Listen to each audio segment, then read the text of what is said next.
Hi guys! Kamusta po kayong lahat? So ngayon ay gagawa po tayo ng general reading, love at career. At don't forget to hit like and subscribe para po updated kayo sa videos niya upload ko.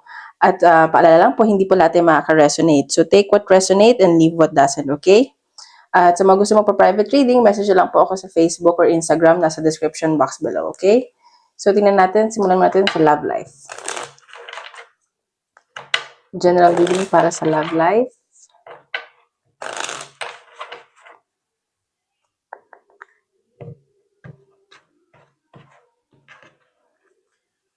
General reading para sa love life. Oops, ayan, guidance. Ayan, so sa love life, siguro nanonood ka ng mga tarot. Kung dito ka man ngayon para sa love life mo, ayan, humingi ka ng guidance or nagpapareading ka para sa love life mo. Siguro may problema kayo ngayon ng person mo or kung single ka man, iniisip po bakit hanggang ngayon wala pa ikaw partner or mga nakikilala mo. Parang, alam mo, may mga sabit, ganun. Ganun yung nasa sense ko. Ayan, pinagdadasal mo tong love life mo eh. Kung in a relationship ka ngayon, nasa sense ko, pinagdadasal mo na sana, ito na talaga, or kung hindi man, sana dumating na yung taong para sa'yo. Okay? So, tingnan pa natin. General reading para sa love life.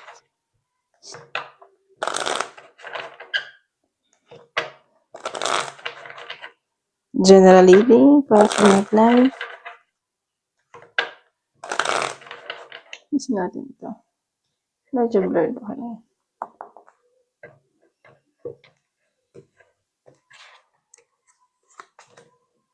Oh. Okay, so nakikita ko dito, merong taong nag-iisip sa'yo. And feeling niya missed opportunity ka para sa kanya. And nagfo-focus kasi ito sa career niya, sa kaperahan niya, or yun yung mas inuna niya kaysa sa connection niyo. Yun yung nasa sense ko. Sobrang nag-iisip tong taong to sa'yo, nai-stress. Ayan o, puro trabaho itong inaatupag nito eh. At nakikita ko, parang may tampo siya.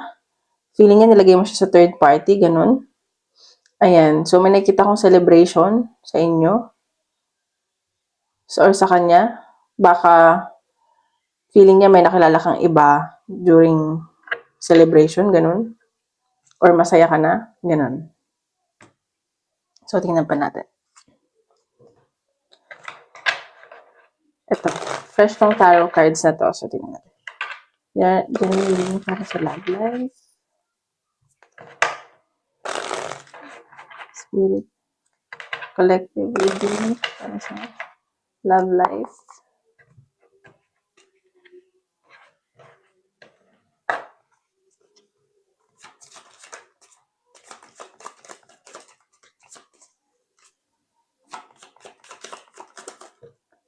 Okay, dalawa yung lumabas. The Mage. Okay, so nakikita ko dito. See? May someone talaga na nag-iisip sa'yo. At sobrang, minamanifest ka nitong taong to, pinagdadasal ka nito, nai-stress siya. At sa nakikita ko kasi, makikita niya na parang ikaw yung nag-heal sa kanya or nag-heal sa kanya. Like, sobrang bait mo, mapagmahal ka. At nakikita ko na nagsisisi tong taong to. Feeling nga niya, missed opportunity ka sa kanya. Yung connection yung dalawa.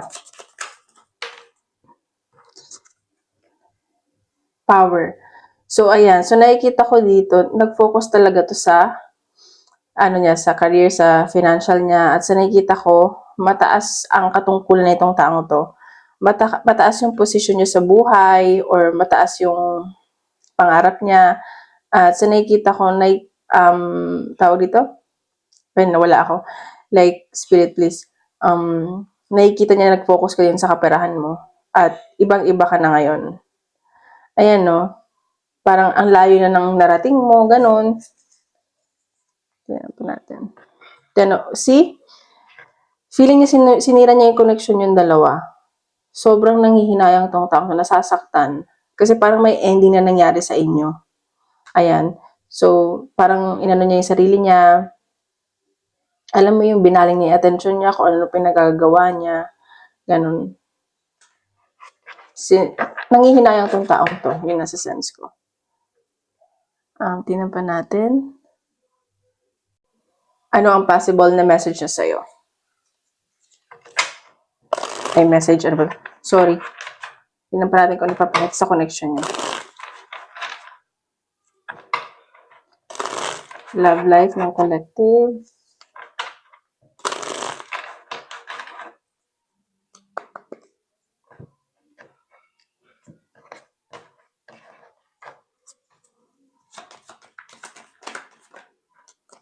Magnetic attraction. Attracted pa rin to sa yung taong to eh, at ikaw rin. Very passionate yung connection nyo noon. See? Etong taong to, nasa-sense ko, nag-aantay na lang to ng tamang panahon na magkausap kayo at magkita kayo ulit. See, may ending talaga na nangyari sa inyo. And, syempre, kung mag-usap man kayo or magkita kayo ulit, you should read between the lines. Kasi parang, may mga tinago eh. Yun yung siguro yung naging reason kung bakit din kayo nag-break. Kung bakit, nag-end yung connection yung dalawa. Kasi may mga tinago siya sa'yo. And sense ko, divine timing tong connection yung dalawa. Attracted pa rin to sa yung taong to, kung sino man to. Ayan no, ina-admire ka niya from afar. Wala siyang ginagawang action. Ano ba to, duwag? Duduwag siya. So, tingnan pa natin anong possible message niya para sa'yo. Possible message.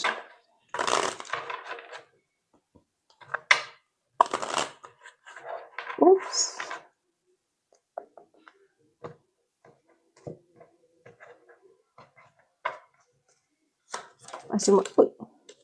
See?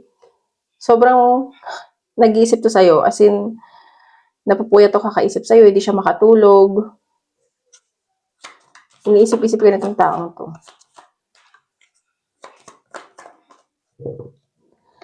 So, ngayon, nagsisisi to. Sabi ko nga sa'yo, miss opportunity to para sa kanya tong connection nyo at ikaw.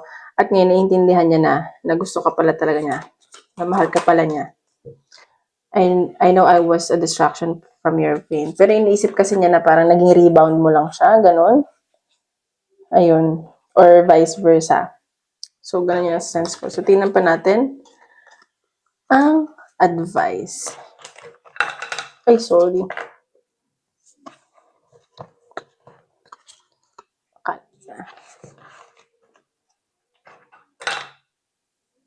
Advice para sa love life mo.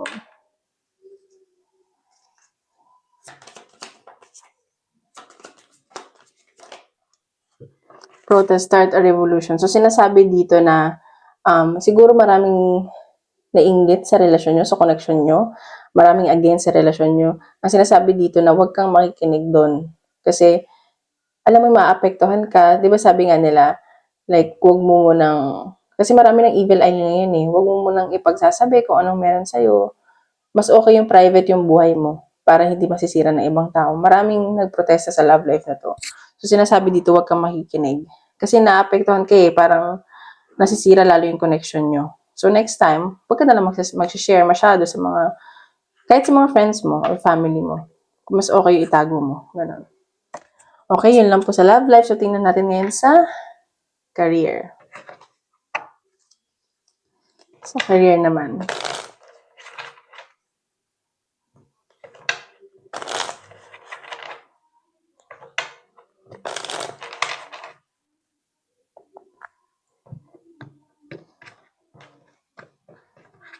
General reading para sa career.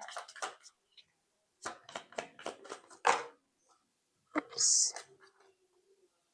Sanctuary. So, dito, nagre-relax ka. At nakikita ko parang stress ka rin sa trabaho. Na dahil mong ginagawa. So, gusto mo magbakasyon. Gusto mo na mapag-isa. Nagki-cleanse ka siguro. Kailangan mo din mag-cleanse. Parang gusto mo muna mapag-isa, ganun. Ayan. So, lumabas-labas ka din daw with your friends. Pero mag-create ka ng boundaries sa mga friends mo or ka-work mo. Kasi hindi lahat naman ng tao totoo sa atin. Ayan. So, tingnan pa natin sa career.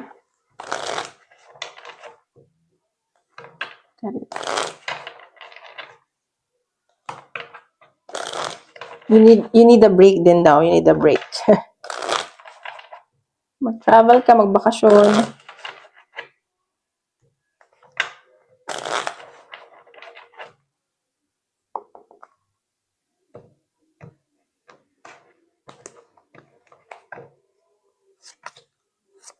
See, sabi ko na eh, napapagod ka na dito eh.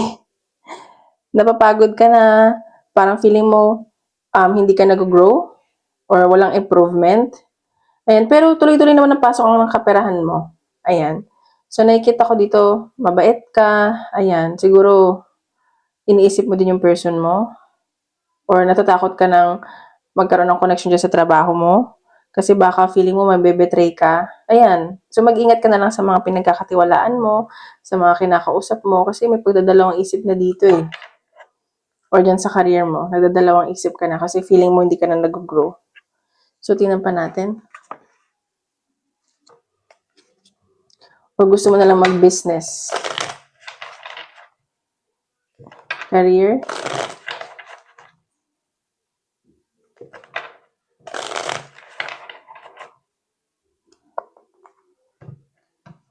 January.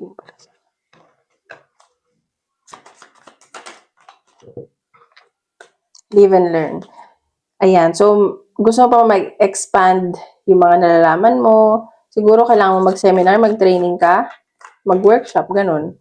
Ayan, ito na lang. So, sa sense ko dito din na siguro sa sobrang workaholic mo, feeling mo, kaya hindi ka nagkaka-love life. Ganun. Or, kayo ng person mo, magbi-business kayo, sinusuportahan ka ng person mo, at kahit pagod ka na sa trabaho, nandyan yung person mo na sumusuporta sa'yo. Ayan, stop. So, ayan. So, dito nga, you feel stagnant. So, sinasabi ko dito na baka kailangan mo ng break. Mag-rest ka muna, magbakasyon ka, or kahit pumunta ka, mag-unwind ka. Alam mo yun? Ayan, no? Siguro kailangan mong magsimba, or sa mga hindi nagsisimba, alam mo, tawag dito? Mag-yoga, or basta mag-unwind ka, unwind. Mapag-isa ka muna, ganun. Para sa mental health mo din, ganun. So, tingnan pa natin. Career. Ano natin dito?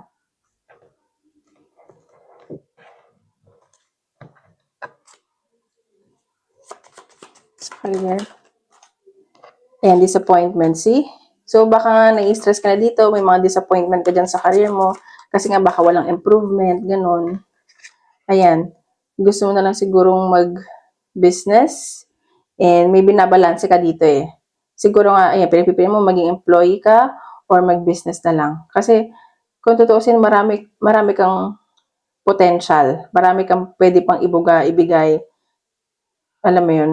Marami ka pang pwedeng gawin. See? Ayan. So, sa nakikita ko dito, may wini-wish ka na matutupad. And, mabibili mo yung mga gusto mo. Okay yung kaperahan mo eh. Tuloy-tuloy eh. At, ayun. Change. Ayan nga, see? May binabalanse ka dito eh. May pinag-iisipan ka. Sa akin lang, ang ma-advise ko lang, kung saan ka magiging masaya. Kasi, oo, kailangan natin ng pera, pero it's not all about money. Balansehin mo lang. And be practical na din sa panahon ngayon. Alam mo yun? Kasi sa hirap ng buhay, siguro mag-ano ka muna, magbakasyon, mag-relax. Baka nadadala ka sa bukso ng damdamin. Alam mo yun? Okay, tingnan natin advice. Wait lang, Bix. Advice. Taking shelter, the answer is within. See? Paulit-ulit lang na sa ko lumalabas.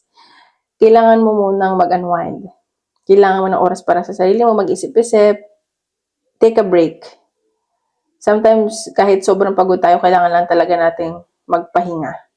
Watching clouds. Lie back, rest, and relax. See? Mag-relax ka daw. Pumunta ka sa beach, or mag-hiking ka, ganun. Galing, di ba? Ang galing ng cards.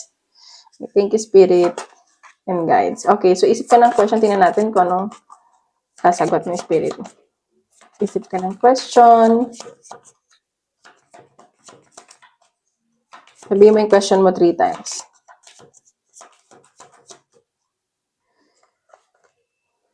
The situation will improve. So, ayan, wag ka daw mag-alala kasi mag-i-improve naman daw yung situation mo or kung ano man yung iniisip mo, okay? Ayun lang guys, maraming salamat. Don't forget to hit like and subscribe. Sa uulitin. Bye-bye po.